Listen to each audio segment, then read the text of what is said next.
streets are playing with my mind. I'm losing everything. Hello everybody, welcome back to the channel. You join us just 1 week after the Formula E season got back up and running, and so we had 2 rounds of the Saudi Arabian Grand Prix. So what have we learned from the first 2 rounds of the Formula E Championship this year? Well, here are 5 things that I've learned. Firstly, I would just want to say that I think Merc look pretty strong this year. You know, they're still leaving at the end of the season. We know this much. Venturi are also using the Mercedes powertrain as well. So technically you could say Mercedes had 2 wins from 2, because of course it was Nick De Vries who won the Friday race and Mortara won the Saturday race. So Mercedes powertrain 2, the rest of the field 0.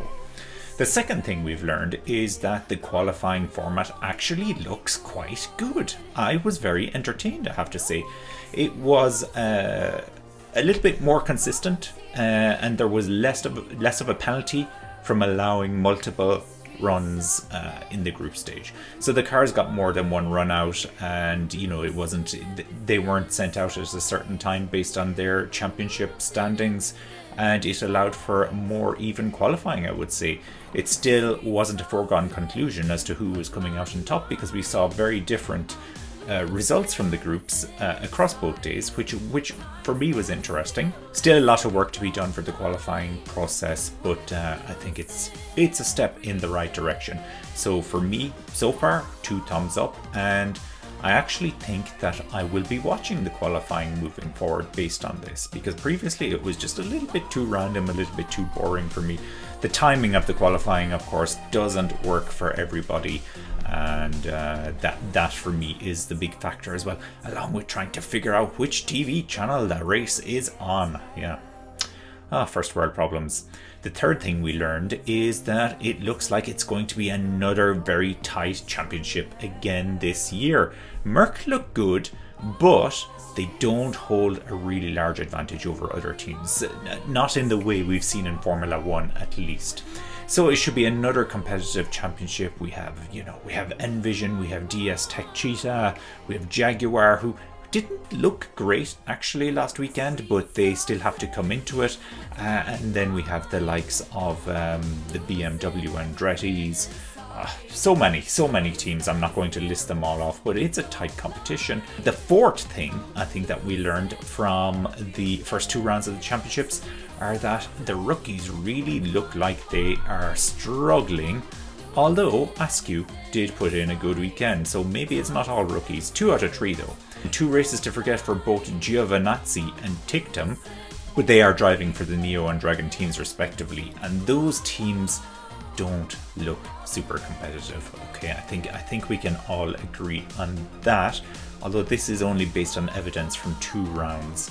Askew looked pretty solid, and that Andretti doesn't look like a bad car. So he had a very good start, very impressive in fact, coming in I think from Indy Lights in the US, but he has that whole US connection with Andretti, so 2 thumbs up for him. I feel like I'm giving 2 thumbs up for everything today. Now finally, number 5 on my list, the Formula E production is still struggling. Yeah, we've seen it time and time again where timing would disappear from the screen or something random would happen.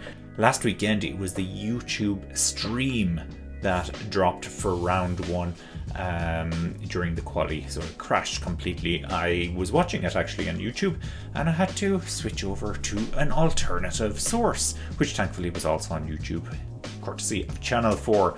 And then during race 1 we actually lost the sound for, it must have been at least 5 minutes, and this was it didn't matter where you were watching, this was across all platforms. This was coming from the global stream from Formula E, so not good. You know, it's trying to be a technologically advanced series, and then they have these ever so minor mishaps like this that just make it look a little bit backwards. But anyway, hopefully they'll go in the right direction.